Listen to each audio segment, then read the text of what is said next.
नमस्कार दोस्तों। 15 अगस्त को श्री प्रधानमंत्री नरेंद्र मोदी जी भारत के पहले प्रधानमंत्री बने जिन्होंने जनसंख्या नियंत्रण पर बात करी।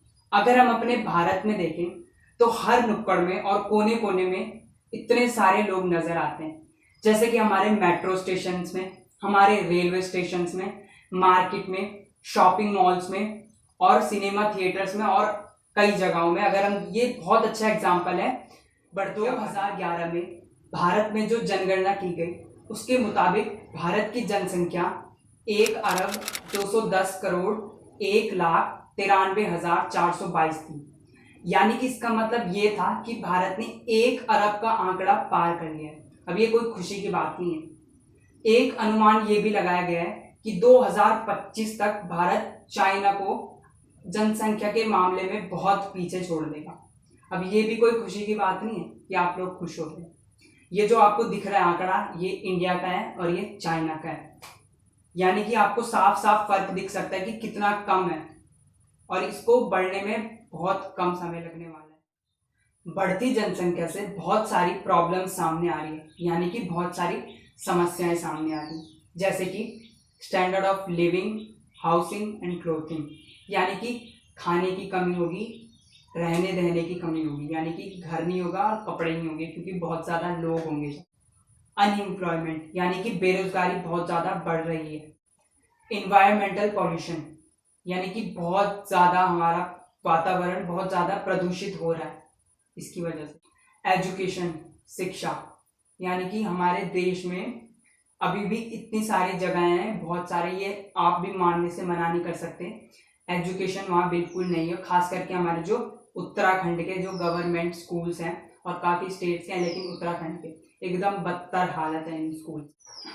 एनर्जी क्राइसिस यानी ऊर्जा की खपत बहुत ज़्यादा हो रही है पॉपुलेशन बढ़ने की वजह से, क्योंकि जितनी पॉपुलेशन बढ़ेगी उतनी ही ऊर्जा की डिमांड होगी और ये उतनी ज़्यादा खत्म होगी। इको डिग्रेडेशन यानी हमारे नेचुरल रिसोर्सेज बहुत ज़्यादा जल्दी खत्म हो रहे हैं। जितने ज़्यादा लोग बढ़ रहे हैं उतने ही ज़्यादा इसकी प्रॉब्लम हो रही है। हमारी एयर, वाटर, जो भी हमारे नेचुरल रिसोर्सेज इसमें आते हैं, बहुत सारी जगहों में, बहुत सारे गाँव में, बहुत सारे, अगर हम धारावी देखें मुंबई जैसी जगहों में, तो यहाँ अभी भी गंदगी बहुत ज़्यादा है। लोग बिल्कुल देखते नहीं है कि हाइजीन वगैरह का कोई ध्यान नहीं रखा जाता। स्ट्रीट फूड्स हैं यहाँ तो बिल्कुल ध्यान नहीं रखा जाता। सबसे ज़्यादा बीमारियाँ बढ़ती है और अगर एक को ये बीमारी होती है तो जैसे कि अभी कोरोना वायरस चल रहा है, इसी वजह। डिक्रीजेस ऑफ फॉरेस्ट एरिया यानी कि हमारे जो जंगल है ये बहुत जल्दी खत्म हो रहे हैं, बहुत ज़्यादा पेड़ कट रहे हैं।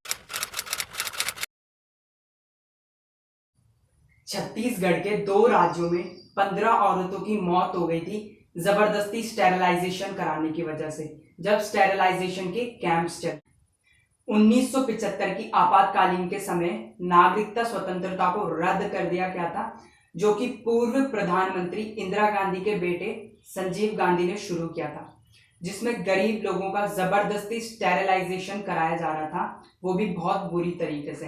आपको पता है, खबरें ये भी आई थी कि उन लोगों को जबरदस्ती पुलिस उनके घर से घसीट के लेके जाती थी और तब उनका स्टेरिलाइजेशन करती थी। सोचिए कितना भयानक रहा होगा। एक साइंस जर्नलिस्ट मारा हैविस डेंटल के मुताबिक भारत में 60 लाख से ज्यादा आदमियों पे जबरदस्ती स्टेरिलाइजेशन कराया गया 1 साल के अंदर, जो कि नाजीज के लोगों में हुए फेलियर से 15 गुना ज्यादा था। इस ऑपरेशन के दौरान 2000 से ज्यादा लोगों की मौत हो गई थी। 1970 में औरतों पे स्टेरिलाइजेशन के ट्रायल्स शुरू हो गए थे, क्योंकि साइंटिस्ट का ये मानना था कि आदमियों के मुकाबले औरतों पे स्टेरिलाइजेशन करना ज़्यादा आसान होगा।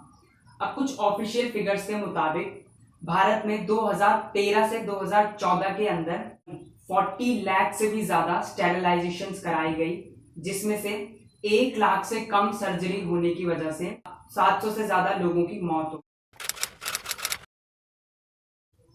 अगर हम दुनिया भर की लेवल पे देखें तो भारत का प्रजनन दर 2.2 हो गया है और 2.1 के प्रजनन दर को औसतन माना जाता है। इसका मतलब ये है कि एक औरत से औसतन 2.1 बच्चे वर्तमान संख्या को बरकरार रख पाएंगे। 2011 की जनगणना के मुताबिक 2.1 से ज़्यादा फर्टिलिटी रेट वाली 11 states. International institute for population science यानी कि IIPS की प्रेडिक्शन के मुताबिक बिहार के साथ की 2031 तक सारी चीफ स्टेट्स की फर्टिलिटी रेट में कमी। अब सर्वे से ये पता लगाया गया है कि कई सालों तक ये पॉपुलेशन ग्रोथ को तेजी से धीमा करना जारी रखेगा, यानी कि 2021 से 31 तक ये 1% से कम रहेगा और 2031 से 41 तक ये 0.5% से, और जो बाकी की स्टेट्स हैं उनका फर्टिलिटी रेट रिप्लेसमेंट लेवल से नीचे गिरे। अभी बात करते हैं इसके सॉल्यूशन क्यों, इसका सॉल्यूशन क्या होगा। तो इसका सॉल्यूशन एक ही है कि हमारी गवर्नमेंट को ज़्यादा से ज़्यादा एजुकेशन पे इन्वेस्टमेंट करनी होगी।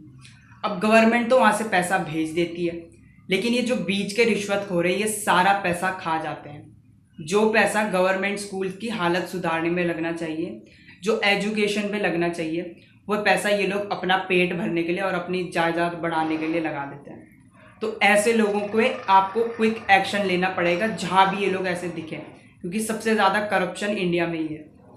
अब बात आती है दूसरी, जो है पॉपुलेशन कंट्रोल बिल के ऊपर। तो पॉपुलेशन कंट्रोल बिल हमारे देश की भलाई के लिए ही आ रहा है, और जो इसका विरोध कर रहे हैं सुन लो, ये आएगा और आके रहेगा।